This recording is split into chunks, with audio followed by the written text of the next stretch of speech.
Exclusivo. Todos os detalhes do assassinato que chocou o país. Uma execução planejada contra o homem que passou a vida investigando o PCC. Quem matou o ex-delegado-geral Rui Ferraz Fontes? Para responder a esta pergunta, eu percorri todos os lugares relacionados ao ataque. A cena do crime, o gabinete de Rui Ferraz, no município de Praia Grande, a casa onde os fuzis foram encontrados, a última entrevista da pessoa que conversou com o doutor Rui e ainda uma entrevista exclusiva com o advogado de Marcola, o líder do PCC. Nossa investigação minuciosa é a grande reportagem de hoje. A história da execução do homem que investigou o PCC. Um ataque ao coração da segurança pública. É gente que conhece armamento. O senhor concorda que existem sinais de que uma pessoa próxima pode ter passado informação privilegiada? Tem alguém que estava copiando os passos dele, né? E foi traído. Foi traído. Uma investigação exclusiva. Imagens inéditas da fuga dos atiradores. Um homem que combateu o crime organizado, silenciado em uma ação que envolveu homens treinados e armas de guerra. Desde o início, vestígios importantes de uma execução encomendada pelo primeiro comando da capital, o PCC. Em São Paulo, no estado de São Paulo, eu nunca presenciei tamanha violência. Eles chegam atirando e saem atirando. Como delegado de polícia, ele teve sim uma ordem de morte, ou várias ordens de morte que partiram do PCC. A quem interessava a morte do Dr. Rui Ferraz agora, já que ele se afastou do posto de delegado-geral há 3 anos? Essa sentença de morte, que é ali proferida por uma máfia, por uma facção criminosa, ela não inspira. Missão: delegado Rui Ferraz Fontes. Para o Ministério Público e para a polícia, esta ordem partiu do Marcola. Por que não foi instaurado um inquérito policial para apurar e ouvir o Marco, ou ser indiciado, ou ele ser denunciado, ou ele ser condenado por esta carta? Vingança ou conflito de interesses? O que não exclui desafetos conquistados ao se aprofundar na investigação de um esquema de corrupção de prefeituras da Baixada Santista.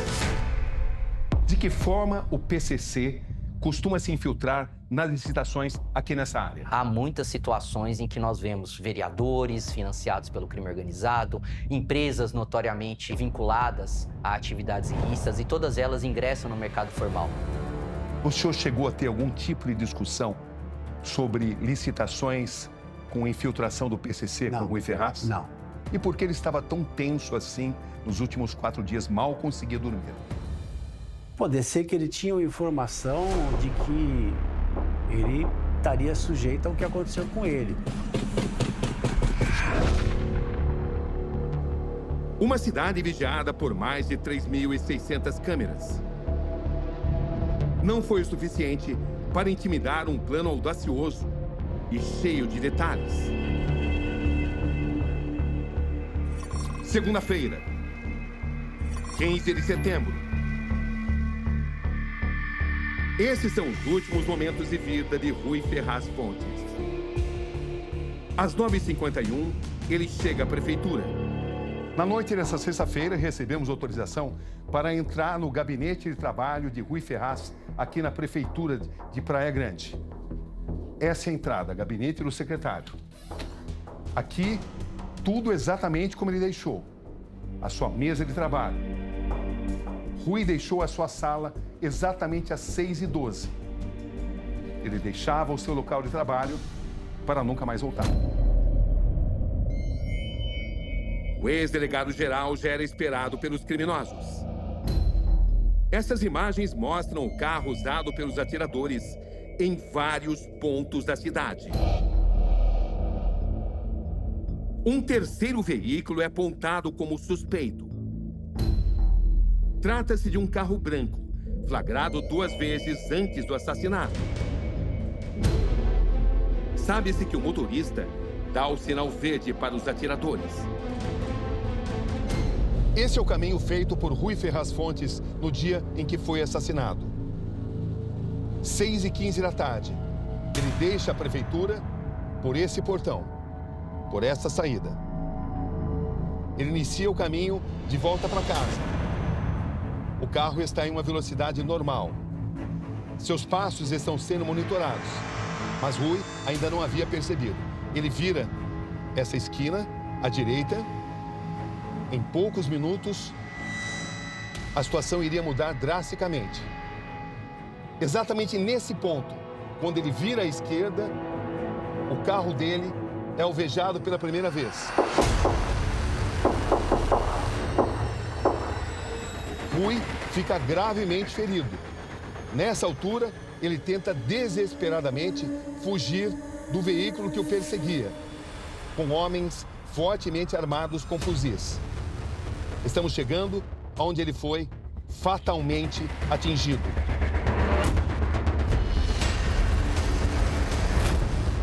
Esse é o local. Estamos a apenas 500 metros da prefeitura de Praia Grande. Esse é o cruzamento onde Rui Ferraz Fontes viveu os últimos segundos de sua vida. A ação toda durou apenas 1 minuto.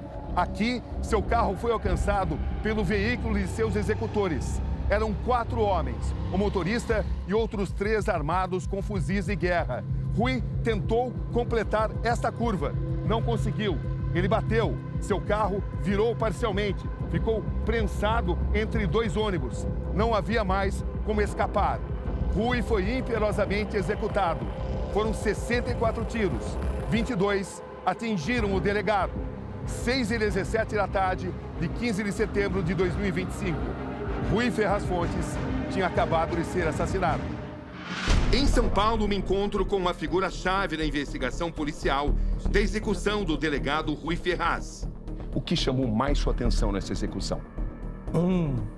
Fez a contenção, o outro manobrou o carro, 2 foi para a execução. Aquele tiro que ele tomou antes, entendeu? É gente que conhece armamento. O que me chamou mais a atenção foi a ousadia do grupo de atacar um delegado de polícia, um secretário municipal. Na fuga, queimaram um veículo e, posteriormente, trocaram de veículos outras 2 vezes, o que mostra que foi tudo planejado. O senhor é, no Brasil, um dos maiores especialistas em PCC. O que chamou sua atenção nessa operação que executou o Dr. Rui? O PCC, para mim, subiu um patamar em sua capacidade tática, sua capacidade de agressão. Com a ajuda de setores da polícia ou não? Com a sua avaliação? Os executores faziam parte de algum tipo de força tática. Eles sabiam o que deveriam fazer, mesmo na hipótese de uma imponderabilidade, ou seja, de uma circunstância acidental na execução do plano criminoso. E agora, outro depoimento importante. Me encontro com o prefeito de Praia Grande. Alberto Mourão é bem conhecido no município. Aos 71 anos, ele está no 6º mandato à frente da prefeitura. Como é que quem executou o Rui Ferraz sabia de todos os passos dele? Olha, O que o senhor suspeita, o que o senhor sabe? eles estavam observando ele durante 1 mês. Mostra que a estrutura criminal do país e do mundo tem agido assim para poder mandar recado para a sociedade, mandar recado para os governos. É alta afirmação, quem manda mais.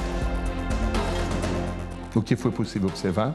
Que carros estavam ficando estacionados e percorrendo trechos aonde ele seguia no seu dia a dia. E por que não foi possível observar isso antes da execução? No dia a dia, as pessoas não estão tão atentas quanto a isso, nem mesmo ele, com todo o seu histórico policial. O senhor confirma que Rui Ferraz revelou ao senhor que estava muito preocupado com a própria vida? Nós saímos para almoçar e ele estava com o carro blindado. E eu perguntei, Rui, é necessário ainda você utilizar um carro blindado? Foi quando ele revelou e disse, eu já fui jurado pelos maiores líderes de facções criminosas. Então eu não posso deixar de usar um carro blindado. Era um momento também de uma fragilidade técnica, porque ele havia comprado um carro e havia mandado blindar. E naquele dia o carro estava na blindagem. E ele pegou um outro carro para voltar para casa. Ainda na segunda-feira, dia de sua execução, o delegado Rui Ferraz teve uma última conversa pelo telefone com um amigo íntimo, o procurador de justiça Márcio Cristino. Como é que foi essa conversa? Conversa simples. Era um amigo de muitos anos. Um pouco antes de ser assassinado. Mas acho que uma meia hora antes, ou um pouco mais. Rui Ferraz tinha consciência de que era um homem altamente visado? Sim, ele tinha consciência. Ele sabia, até porque ele foi o policial, ou talvez o agente de justiça em todo o sistema mais bem-sucedido em suas ações contra o PCC. Deixou uma herança de informação policial sem igual, e que foi o que até hoje vem rendendo frutos. Rui Ferraz Fontes, um agente público que dedicou mais de 4 décadas à polícia. A liderança que ele exercia dentro da organização criminosa e fizeram os disparos contra ele. Descobriu, por exemplo, o sistema de telefonia usado pelo PCC. Roberto Monteiro é delegado há 40 anos, amigo pessoal de longa data de Rui Ferraz. E como ele, também ameaçado pelo PCC, a quem também investigou. Ele foi, sim, aquele que mais combateu, aquele que colocou ali o organograma, abriu a ave hiperbólica com todas as lideranças do PCC e conhecia todas as lideranças e como eles agiam. Então, tudo isso faz com que o Dr. Rui, na minha opinião, fosse um dos grandes inimigos do PCC. É quando ele prende o próprio Marcos Williams Erbas Camacho, o Marcola, o líder do PCC, que desde então nunca mais saiu da cadeia. Uma morte dessas, sabendo das consequências que teria, não seria autorizada por aquilo que se chama sintonia final. Qual o papel do líder do PCC nessa execução? O que aumenta a importância desse encontro que tivemos na capital paulista? Esse é Bruno Ferulo, advogado de Marcos Williams Erbas Camacho, o Marcola. Ele está disposto a responder a tudo. Marcos Erbas Camacho, Marcola, mandou matar Rui Ferraz? A resposta é não. Primeiramente, temos que voltar ao ano de 2019, quando lá, supostamente, fora descoberta uma carta. Já que o senhor está se referindo a essa carta, doutor Bruno, a Sintonia Geral vem cobrando o resultado dos trampos passados para nossos irmãos da Zona Leste e ABC. Missão: delegado Rui Ferraz Fontes. Até que ponto o Rui Ferraz era uma pedra no caminho de Marcola? Em 2019 foi essa carta. Por que agora, após o ocorrido, se atribuir isso a ele? Tecnicamente, ele teria como dar um sinal verde nesse momento? É até bom você ter tocado nesse assunto. Marco Williams Erbas Camacho está numa penitenciária de segurança máxima federal desde 2019. A penitenciária de segurança máxima, ela é 24 horas, 7 dias por semana, 365 dias por ano, monitorada online. Marcola só se preocupa em cumprir a sua pena. O delegado Rui foi assassinado pelo seu passado ou pelo seu presente? Isso é um crime do passado também. Você não pode desvincular essa ação criminosa do passado. É impossível. O senhor confirma que o delegado Rui demonstrou preocupação com irregularidades que ele encontrou em licitações na Praia Grande? Confirmo, sim, que ele expressava preocupação com relação a licitações que eram feitas e que passavam pela pasta dele na administração da Prefeitura de Praia Grande. Apuramos junto a fontes policiais o que Kátia, mulher de Rui Ferraz Fontes, contou à polícia. Ela diz: Rui estava tenso nos últimos 4 meses e nos últimos 4 dias com dificuldades para dormir. Kátia pergunta a ele o que estava acontecendo. Rui responde que estava preocupado com uma situação relacionada à licitação para aquisição de câmeras de segurança da Prefeitura de Praia Grande. A mulher de Rui tomou conhecimento de que no celular do ex-delegado entregue à polícia havia informações sobre essa questão da licitação de câmeras de segurança. Quando ela pede mais detalhes ao marido, Rui Ferraz Fontes responde: depois se conta melhor. Não houve mais tempo para isso. Renato Santos, do GAECO, nos últimos anos, também mapeou a infiltração do PCC nos órgãos públicos. Nesse momento, que contratos de licitação são considerados suspeitos, que estão sendo investigados? Não somente contratos, mas também outras situações relativas à Prefeitura de Praia Grande, que envolvam eventualmente interesses do crime organizado. Então eles constituem empresas e a partir daí passam a participar de licitações. O senhor confirma que empresários têm recebido ameaças? Em algumas investigações nossas, nós temos notado que há sim coação, ameaça a empresários que tentam competir em certames contra o crime organizado e suas empresas. Isso era motivo de preocupação das conversas que o senhor tinha com o Rui Ferraz? Ele sabia que a gente tinha que manter uma vigilância, né? De qualquer coisa que pudesse caminhar nesse sentido, até porque é uma das preocupações que eu sempre tive. Mas o senhor não sabia, por exemplo, que ele estava muito preocupado com as câmeras de segurança exatamente pela infiltração do PCC? Não, isso ele nunca falou para mim. Esses são os suspeitos. Tudo aponta para o PCC.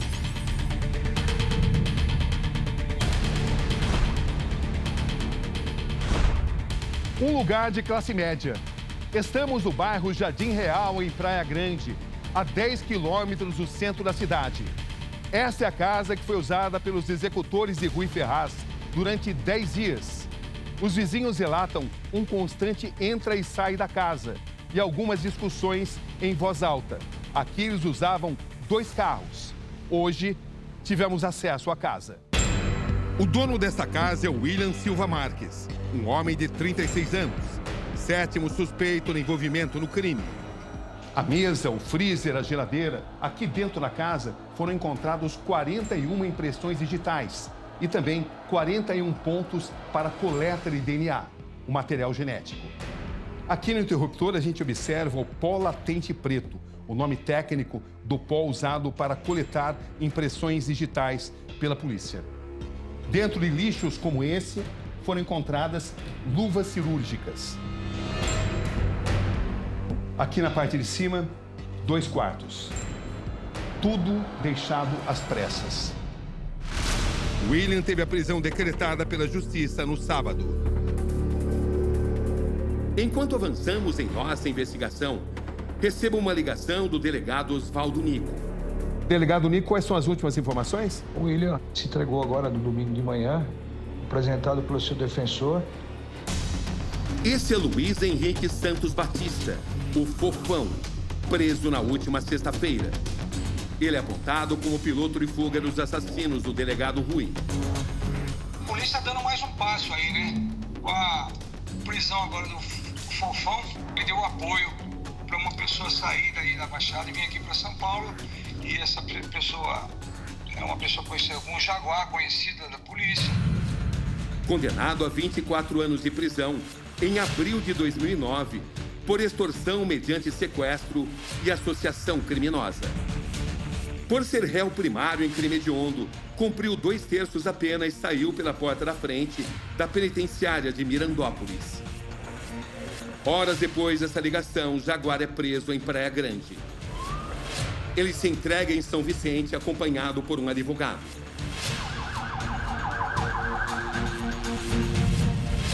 Essa é Daésia Oliveira Pires. Qual foi o papel de Daésia Oliveira? Ela foi quem transportou um fuzil, trouxe do lado da Baixada para a região de Diadema, um fuzil que provavelmente foi usado na execução do Rui. As investigações apontam que Daésia é dependente química. Ela tinha uma dívida de R$5.000 com Luiz Antônio Rodrigues, o homem que pediu para ela ir até a Praia Grande e pegar os fuzis. Esses registros mostram o exato momento em que a acusada deixa o local. O carro usado por ela é o mesmo branco apontado como suspeito de dar as coordenadas aos executores. Apuramos que Daésia recebeu um depósito justamente de uma conta que pertence a uma criança de 10 anos. Seria o filho de Luiz Antônio, considerado foragido. Materiais genéticos encontrados em um dos carros usados na execução do delegado revelam a identidade de mais 2 suspeitos. Um deles é Felipe Avelino da Silva, o Mascherano. Ele foi um dos acusados de planejar a morte do diretor da penitenciária de Irapuru, em São Paulo, onde esteve preso. Outro procurado pela polícia é Flávio Henrique Ferreira. Ele não tem passagem pela polícia. Apuramos que outro endereço em Mongaguá, também no litoral paulista, foi igualmente usado pelos executores de Rui Ferraz Fontes. Um indivíduo da Baixada Santista, mesmo uma liderança ali, não teria o poder de fazer uma ação dessa, porque ficou marcado, como aquela anterior no aeroporto de Guarulhos, Gritzbach, que foi noticiada no mundo inteiro, não só no Brasil. Essa também terá uma amplitude gigantesca. Não resta dúvida, a formação tática dos criminosos e a munição de fuzil utilizada são as mesmas do assassinato do delator do PCC, Vinícius Gritzbach, no aeroporto de Guarulhos, em novembro do ano passado. O alvo era o mesmo homem que, pouco tempo antes, tinha me feito importantes revelações, que incluiu o envolvimento de policiais com o crime. Infelizmente, um departamento sério, em determinado momento, se deixou corromper. O senhor era muito próximo do Dr. Rui Ferraz. Sim, é verdade, é fato. Nos tornamos grandes amigos. Eu tenho 40 anos como delegado de polícia, ele também. E eu fico pensando como amigo, e me emociono, do que ele passou nesses poucos segundos que antecederam a morte dele. Deve ter sido muito difícil para o Dr. Rui, um policial experiente.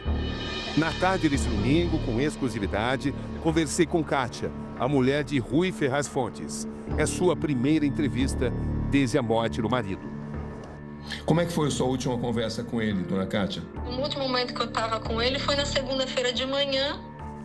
Aqui nós estávamos tomando café juntos, como acontecia de toda segunda-feira, que aí ele já descia, né, para a prefeitura. E foi normal. A quem a senhora atribui a morte do seu marido, dona Kátia? Eu não vou responder essa pergunta, eu só quero falar como ele era comigo, do companheirismo que ele tinha comigo, da minha vida com ele como esposa, como ele era uma pessoa honesta, de caráter, era o amor da minha vida. A senhora está confiante de que os responsáveis serão devidamente punidos? Eu espero que sim. Rui Ferraz Fontes deixa uma companheira e um grande legado. Símbolo de resistência contra o crime organizado.